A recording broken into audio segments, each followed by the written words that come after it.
সুপ্রভাত। আরও একটা নতুন দিনে নতুন একটা মিনি ব্লগে তোমাদের সকলকে স্বাগত জানাচ্ছি। দিনটা বা সকালটা নতুন হলেও পুরনো ছন্দে ফেরার চেষ্টা করছি। আর সেই মতো ঘুম থেকে উঠে ফ্রেশ হয়ে চলে এসেছি কিচেনে। সকালের যা প্রাথমিক কাজকর্ম সেগুলো ধীরে সুস্থেই সারছি, কারণ এখনও আগের মতন সেই এনার্জিটা তো ফিরে পাইনি। তবে একটা করে দিন যাচ্ছে, ধীরে ধীরে শরীরের উন্নতি হচ্ছে বলেই মনে হচ্ছে।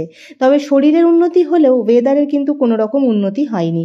জামা কাপড় শুকনো করা একটা বড় সমস্যা হয়ে দাঁড়িয়েছে। আমার ওপরের হেল্পিং হ্যান্ড চলে এসেছে, সেই কারণে এই মুহূর্তে বারান্দাটা ক্লিয়ার করে নিচ্ছি। আর আজকেও রোদের দেখা মিলবে বলে মনে হচ্ছে না। তো যাই হোক, এই মুহূর্তে মর্নিং টিটা নিচ্ছি। আর এখন সময় হয়ে গেছে ব্রেকফাস্ট করার। আর শরীর খারাপের পর থেকে না ব্রেকফাস্টে আমার একটা বিশাল অনীহা দেখা দিয়েছে, কিন্তু কিছু করার নেই। ব্রেকফাস্টটা সেরে নিয়ে এখন চলে এসেছি মুসুর ডালটা গ্রাইন্ড করার জন্য, কারণ মুখে তো এতটুকু টেস্ট নেই। আর আজকে যদি ভাত না খাই তাহলে বাড়িতে ধুমধুমার হয়ে যাবে। তাই ভাবলাম একটু মুসুর ডালের বড়া পেঁয়াজ লঙ্কা কুচি দিয়ে দিদিকে ভেজে দিতে বলবো। এদিকে ফ্রিজ থেকে মাছটা বেরিয়ে গেছে, আর এটাকে দেখেই না আমার শরীরে কেমন যেন একটা হচ্ছে। দিদি এখানে সবজিপাতি সব কাটছেন। তো ডাল যেহেতু গ্রাইন্ড হয়ে গেছে, তাই দিদিকে বললাম আমাকে গরম গরম কয়েকটা বড়া ভেজে দেওয়ার জন্য। কারণ গরম কড়াই থেকে তোলা জিনিসের যা স্বাদ, সেটা শত ভালো করে পরে গরম করলেও সেই টেস্টটা কিন্তু আর পাওয়া যায় না।